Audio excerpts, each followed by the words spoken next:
and Megan Rapinoe. Welcome to the program. Let me ask you, I mean, I fulsomely described your activism, your campaign for justice, and, you're hitting this moment in a very visible and determined way. Is that right? I mean, is that what you want people to know you for now? I don't know really what I want people to know me for, but I believe that we all have a responsibility to make the world a better place. Do what you can with what you have, and do as much of it as you can. I clearly am very lucky to have a platform to get to play for the United States, and to be able to take on some of these issues. So I've personally just, find it interesting, and this is the stuff that I like to do and talk about. But really, I think at the heart of it, I think that we can live in a more fair and equitable society. I think that we can have a better life, and I think we don't have to live, particularly with what's happening right now. I don't think we have to live in this world. I think it can be better, and so for me, I try to use all of the resources or platform or microphone, if it's given to me, to do what I can to make the world a better place. What has it been like in lockdown for you? I mean, you haven't really been able to train. I mean, it's been difficult for a lot of sports people. How are you coping with lockdown?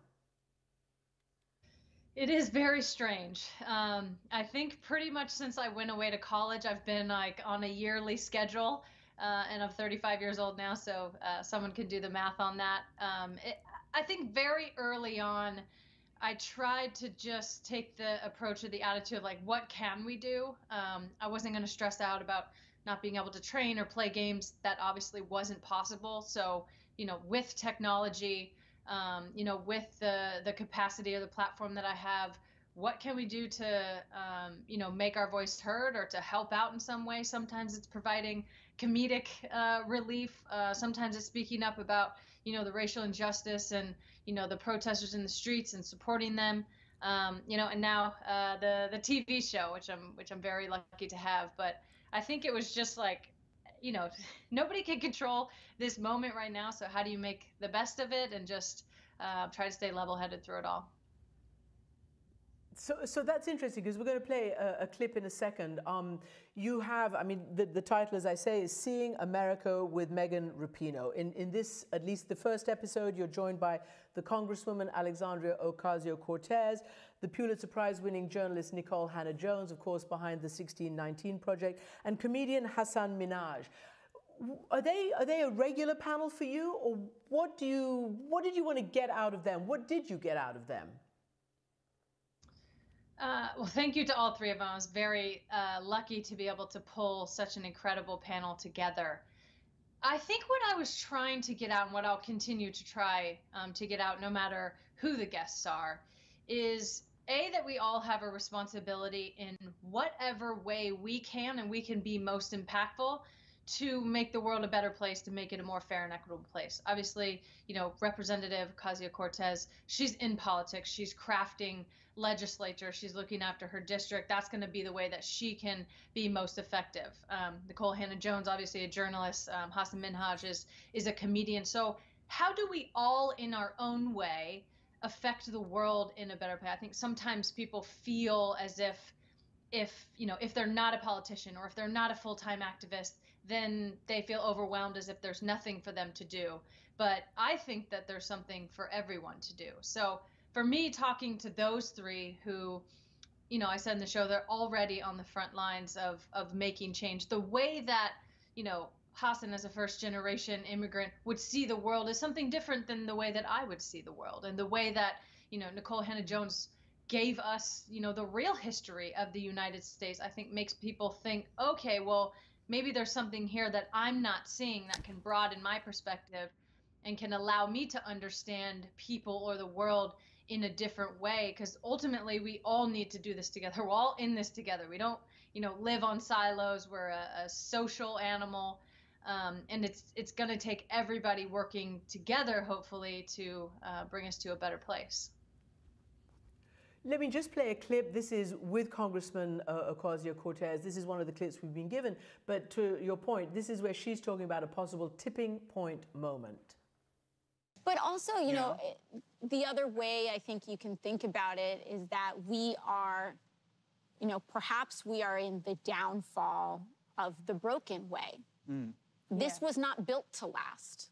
Inequity, injustice is not built to last. It lasts a long time. It could last hundreds of years, but ultimately it crumbles into this. So, you know, you have been on the front line of a lot of activism recently. I just want to know right now, and you've obviously taken from what Ocasio-Cortez says, that things could change. Pay equality, LGBTQ rights, taking a knee, all those things that have thrust you and others, but you particularly, into the spotlight. What makes you the maddest? Where do you see the opportunity for some kind of resolution, or at least progress now? Oh, what makes me the maddest? That's a tough question. I think you know, our biggest sin, of course, as a country is chattel slavery. And, you know, our system of white supremacy and racial injustice in this country, I think, you know, of course, it's going to affect Black and brown people. But I think it's the rot inside the entire country. It's the root of all of the injustice. So that, to me, is the thing that needs to be having the most attention. And I think as we start, hopefully, to, you know, unfold what that is and to rectify, whether that's, you know, education reform or reparations or, you know, housing segregation, school segregation, whatever it may be, it touches every part of our society. Hopefully we can start to see that it's all sort of interconnected. I think we can't just signal out one thing and say, oh, if there's gay rights, then, you know, everybody else kind of has their own rights. Everything, you know, the idea of sort of intersectionality and that everything is connected. But I think for our country to move forward, I think you're seeing it with the rhetoric coming out of the administration, the Trump administration, and the Republican Party as well. I don't think all the onus can be put on just Trump. The Republican Party is backing him in the exact same way. They're just flaming up these you know, racial tensions in our country, and it's really not benefiting anyone. And of course, it's disproportionately, you know, affecting Black and brown people. So I think that should be the very first and foremost thing that we focus on. But, you know, things are interconnected. So I think we can start to unravel this in a really widespread way, whether that be through policies as education reform or, you know, environmental racial injustice or whatever it may be. I think that we can start sort of having a multi-pronged approach to, you know, making our country a better place for everyone.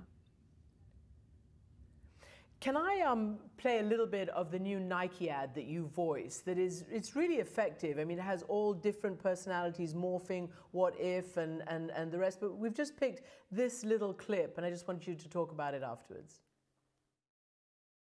We know things won't always go our way. And the world's sporting events are postponed or cancelled. But whatever it is, we'll find a way. And when things aren't fair, we'll come together for change. We have a responsibility to make this world a better place. And no matter how bad it gets, we will always come back stronger. So you're in a place now, Megan, that you can do all this, but it has not been that easy for you to mix the sort of politics with your sports persona. You've had a lot of pushback in the past. Are you now at a place where you're just going to steam ahead?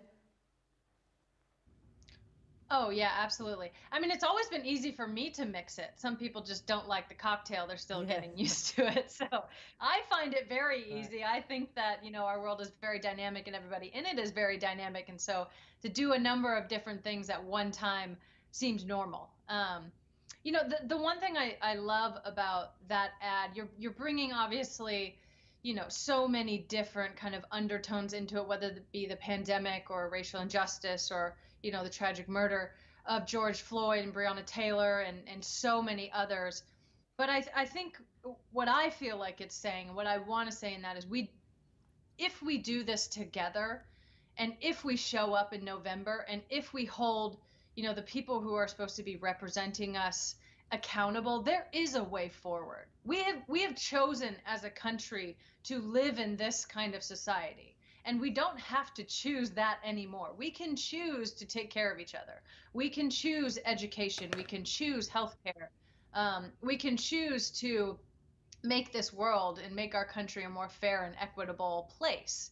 I think sports is a good analogy for that. You get people from all over the country and from every different background, coming together for a common goal. And obviously, when the group comes together like that, you get something that's more special than you could ever do on your own. And so I hope people realize with the election coming in November and with the opportunity we have, I think, all of the lies that have been told about our politics for a long time really are stripped bare. And I hope people see that we do have a choice, and we have a choice who we elect into office to hold accountable.